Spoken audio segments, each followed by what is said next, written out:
साड़ी हम कीन देव तोहके दुकान सारी नहीं के न बता दे हब 1000 गाड़ी चला लहंगा दिया दी बहुत भारी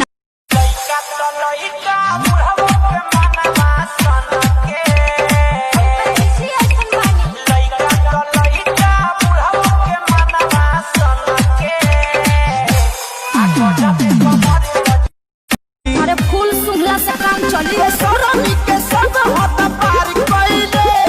कैसे कैसे ओइनी बाबा खारा धइले जिया जे पड़ी धराया हमरा बिन कैसे जीवो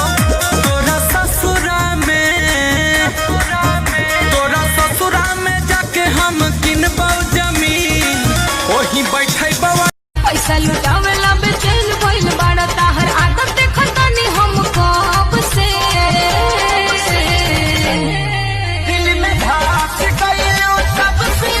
परीक्षावन में न चलू जब से करिया करिया रसगुल्ला रसदार राजा जी करिया करिया रसगुल्ला रसदार राजा जी एगो करिए शिवा दसलवार राजा जी एगो करिए शिवा दसलवार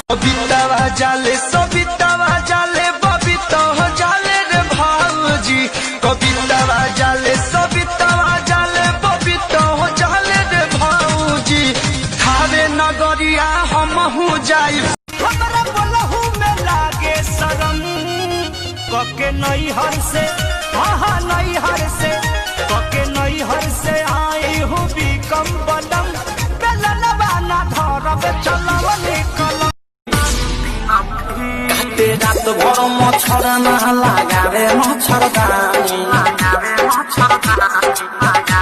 हमर जहरत जवानी खोजे पानी पानी तू चाहता न खुद के हो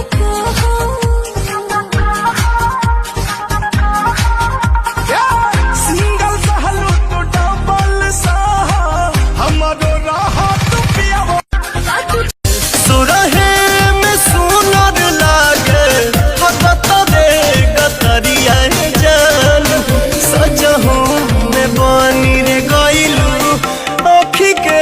पुतरिया जान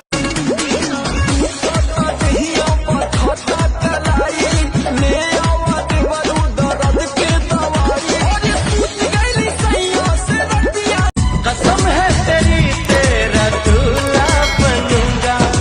कब लेके आओगे बारात ये कहो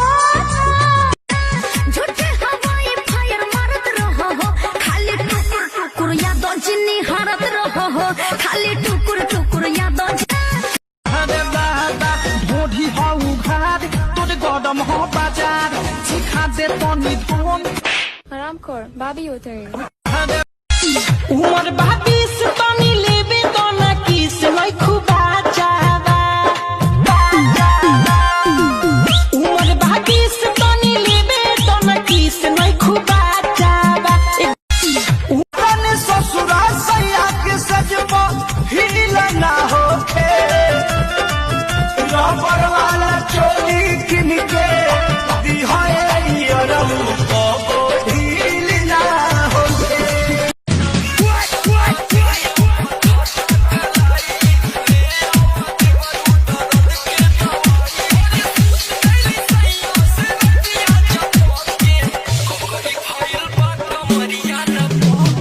अलग करा दी घर बांटवा दी तनी ना लजातिया हो ना ए भैया हो मरई में करई कमर पका है नंबर लगैले बड़ा लागत कौआ राम के चढ़ैले बड़ा पहले तो कहत रहू सुनाए सनम कहिया ए सोइया सोनावा कैसी करिया दिल्ली शहर से लइहा ए राजा सोनावा कैसी करिया अरे कमर के झटका मारे के बिजली गिरी रे पागल बनाई बेकार पतर की पागल बनाई का तोरा देह में चुमुक लगा